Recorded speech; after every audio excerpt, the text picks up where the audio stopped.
पादपङ्कजं पुरापुरैवन्दितं चित्तरूपं चित्तभावान्तारेणां गङ्गाय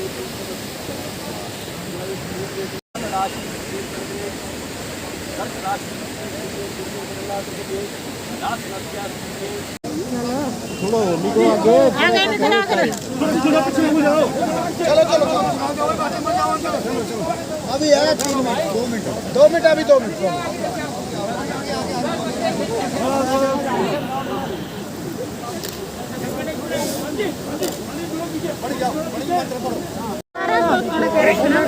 अमर रहे अमर रहे अमर रहे।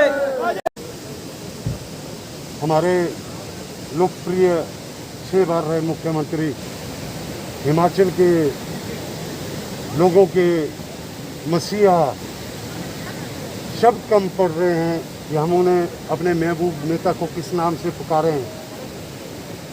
आज उनका अस्थि विसर्जन यहाँ पे कुल्लू ज़िला के और हिमालय के ख़ास तौर पे मैं कहूँगा कि सबसे जो पवित्र स्थल व्यास पार्वती का संगम, ये देवभूमि है। इस देवभूमि में जब भी हमारी देवी देवताओं को शक्ति अर्जित करनी होती है, जब भी शुद्धिकरण होता है तो यहीं पे होता है। और आप देखिए कि समय अभी सावन का महीना शुरू हुआ है और आज इस शुभ बेला पे उस महान पुरुष की, एक ऐसे व्यक्तित्व की, यहाँ पे इस पवित्र संगम पे, जहाँ पे कि बहुत पौराणिक जो है, जितने हमारे वेद हैं या जितने भी हमारी यहाँ पे जितने भी जो लिखा गया है इस हिमालय के बारे में, ये सबसे पवित्र स्थल है। और आज हम सभी लोगों ने उनके अस्थियों को यहाँ पे विसर्जन किया है। पूर्व में हमारे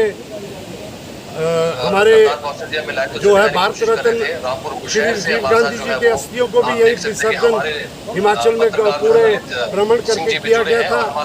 आज हमारा सौभाग्य है कि इतना पवित्र संगम हमारी इस देवभूमि में है और उसमें इतने पवित्र आत्मा को, जो इतने महान इंसान के अस्थि विसर्जन यहाँ पे हुए हैं, मैं समझता हूँ हमारे सभी वरिष्ठ लोग यहाँ पे इकट्ठे हुए हैं।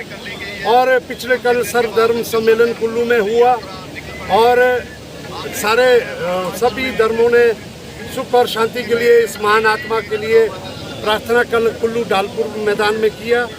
और आज हम श्रद्धांजलि अर्पित करते हैं उस महान आत्मा को।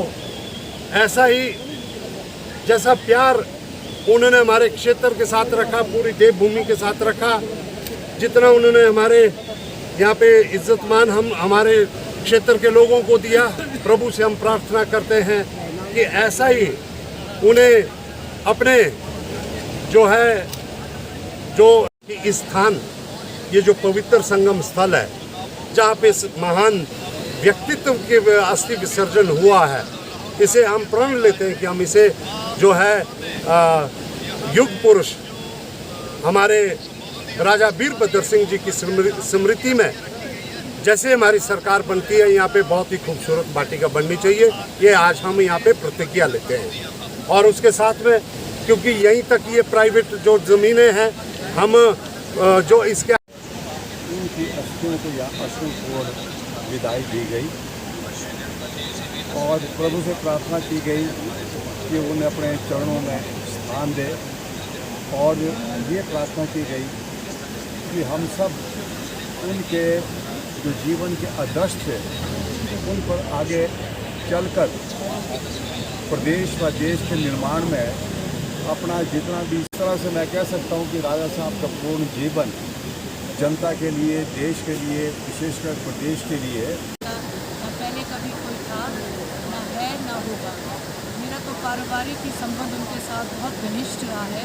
मेरे माता पिता ने शुरू से उनके साथ कार्य किए। पिताजी के मित्र भी थे। 25 साल की महज एक उम्र में वो लोकसभा सांसद बने थे। हमारे घर उनका आना जाना था और व्यक्तिगत तौर पर मैंने स्वयं 30 साल उनके सानिध्य से, उनके आशीर्वाद से, उनकी छत्र छाया में कार्य किया है। आप समझ सकते हैं 30 साल से भावनात्मक रूप से उनसे जुड़ी हूँ। उनका हमारे दिल पर हमेशा राज रहेगा। उनको खोना पूरे प्रदेश के लिए, यहाँ तक कि पूरे देश के लिए एक बहुत बड़ी क्षति है जिसकी भरपाई करना असंभव है। आज इस महासंगम में हम सब खड़े हुए हैं, राजनीति से ऊपर उठकर, जैसे आपने कहा, उनको एक भावभीनी श्रद्धांजलि देने के लिए पहली बार अपने जीवन में मेरे पास शब्द नहीं है उनके बारे वर्णन करने का। वो एक तो दिल रोया है, दिल ने खून के आंसू रोए हैं और हम निःशब्द हैं। ठीक है, थैंक यू। तो किया है, ये मेरा गांव भी है, मेरे जैसे बड़ा बचपन भी यही गुजरा है। तो ये बहुत बड़ा एक संगम था। आज ये संगम जो है हमारे कम से कम आधा किलोमीटर पीछे आ गया। तो अभी ये सारा डिस्कस हो रहा था क्योंकि यहाँ पर ये बहुत हम भाग्यशाली के, एक बार राजीव गांधी की अस्थि भी यहाँ पर जो प्रभाई गई थी, लेकिन आज हमारे उस पुण्य आत्मा की जो हज़ारों लाखों दिलों के धड़कन राजा वीरभद्र सिंह जी, उनका जो आज जो है अर्थी विसर्जन यहाँ पर हुआ, अब बहुत सौभाग्यशाली है। जिया गांव ये एक बहुत बड़ा यहाँ जिया संगम है, इसको जिया संगम बोलते हैं। ये बहुत बड़ा संगम है, यहाँ पर बड़े बड़े देवी देवता है, जितने भी सारे, और यहाँ पर हमारे जो राजा होते थे पहले, उनका भी यहाँ पर सारा जो है अंतिम संस्कार होता था। उनके अस्थियाँ भी यहीं पर जो है सारी प्रवाही जाती थी। हमारे साथ में यहाँ पर जो है राजा की दावरी जगह है, राजा के दावरी मतलब कि राजाओं को यहाँ पर जो है जलाया जाता है। बहुत बड़ा एक पवित्र स्थान है। तो इस स्थान पर जो है हमें बड़े सौभाग्य मिला है उस महान आत्मा का, जिसने पूरा हिमाचल का जो है आधुनिक हिमाचल के निर्माण